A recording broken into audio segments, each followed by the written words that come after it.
எங்கள் வீட்டு குட்டி மாடி தோட்டங்க. மல்லி விதைய வந்து அன்றைக்கி போட்டால் முளைக்கவே இல்லை. இன்றைக்கி நசுக்கி போட்டிருக்கேன், முளைக்குதான்னு பார்க்கணும். அதுக்கு மேலே மண்ணை தூற்றி விட்டுட்டேன்.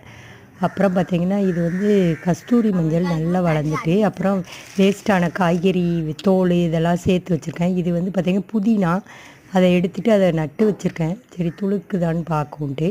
இது வந்து ஏர் பொட்டேட்டோ நல்லா தழுத்து வந்திருக்கு. அப்புறம் பார்த்திங்கன்னா இது வந்து மாதுளை கூட 2 பூ கூட நிறைய பூத்துருக்கு. காய்க்குதா என்னன்னு தெரியல. குட்டி இதில் தான் வச்சுருக்கிறேன். அப்புறம் பார்த்திங்கன்னா மஞ்சள், அது நிறைய துளிர் விட்டுருக்கு. மஞ்சள், அப்புறம் இஞ்சி இதெல்லாம் நல்லா துளிர் விட்டு நல்லா வந்திருக்கு அன்றைக்கி வந்தது. அப்புறம் பார்த்திங்கன்னா கற்பூரவள்ளி இலை வச்சுருக்கேன். அப்புறம் பார்த்திங்கன்னா இது வந்து கருணைக்கிழங்குன்னு சொல்லுவாங்க. எங்கள் ஊர் சைடு சேனைக்கிழங்குன்னு சொல்லுவோம். இது நல்லா துளுத்து நல்லா வந்திருக்கு. நான் கூட முளைக்காதோன்னு நினச்சேன், நல்லா வந்து ரெயின் லில்லி. அப்புறம் பார்த்திங்கன்னா குரோட்டன்ஸ். எங்கள் வீடியோ பிடிச்சிருந்தா லைக் பண்ணுங்கள், ஷேர் பண்ணுங்கள், கமெண்ட் பண்ணுங்கள். தேங்க்யூ.